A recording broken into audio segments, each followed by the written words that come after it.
सञ्चार माध्यममा विभिन्न सञ्चार माध्यममा हालेर म मर्ने बेलामा मेरो एउटा दुईटा सियो भन्छु भन्नुभयो। त्यसैले बुवालाई भन्न लाउनु थिएँ।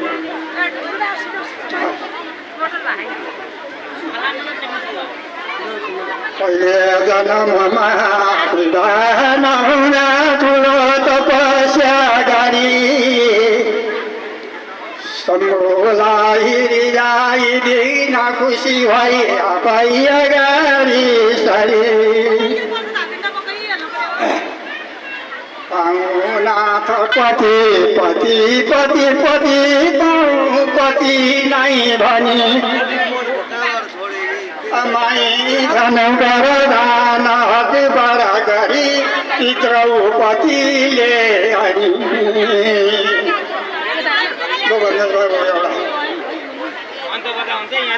मेरो फोटो आउँदैन त्यो त फेरि म त्यहाँ आइकन देउताबाट समस्त देव गण हुँदै तेका दानव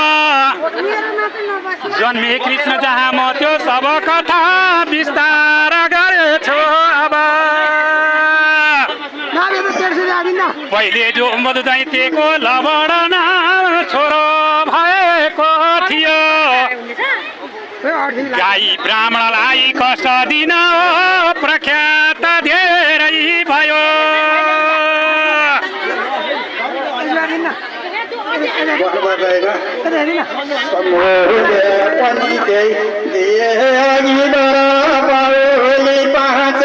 पति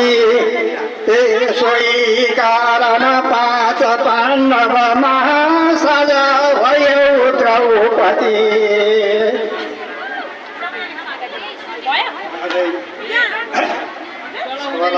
पाँच परा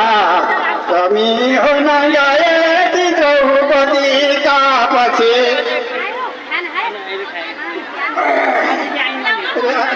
अर्जुन के पछि गएन बहिनी गौन कृष्ण के त्यसको मृत्यु भयो र दिव्य जयमा शत्रुघ्नद्वारा अनि छोरालाई दिएर त्यो मधुपुरी फर्के अयोध्या उनी जन्मेथे यदु वंशमा पछि त्यही जोसुर सेन भूपति उनकै हुन् वसुदेव पुत्र भवमा प्रख्यात थिए अति अब मैले अर्जुन सरी जन्मेश्वर राईमा मारिरमा खुलाई थिए भयो बसेन कोही त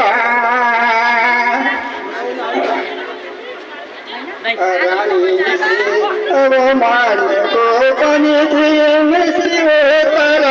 गर्दिनी पछि परिछ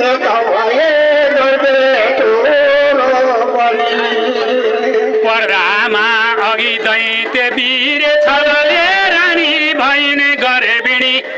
छोरो कंस भएर जन्मिन गयो दुष्टात्मा सारै खुने भाइ देवकी उनै निरपतिकी छोरी थिइन् देवकी उनकै भो वसुदेवका सँग बिहे अनमा उदामा पछि बहिनी ज्वाई पुर्याउन कन स्वयं त्यो कंस पै गयो केही दूर पुगेर कसरले आकाश बाणी भयो यिनकै अष्टम गर्भबाट सजै कंस मरलास भनी बहिनी काटेन तयार भो यिनी मरे जन्मन्न छोरो भने जो मृग थिए सुपात सबले रोके बुझाइ तर के मान्थ्यो सडक्यो विचार नगरी काट्नै भयो तत्पर देखि उग्र स्वरूप खोर घरको सरै डराए सब त्यही बेला वसुदेवले दुखी भई आफै बुझाए तब जो उत्साह थियो गएर घरमा सनन्द बछडी गयो स्त्री घाती नबनेर मार बरुलौ मैलाई बिन्ती छयो जन्मन्छन् जति पुत्र यीतिर सबै गर्ने छुट्टी हाजिरा मैले बिन्ती गरेपछि हजुरले पर्दैन मान्नु डर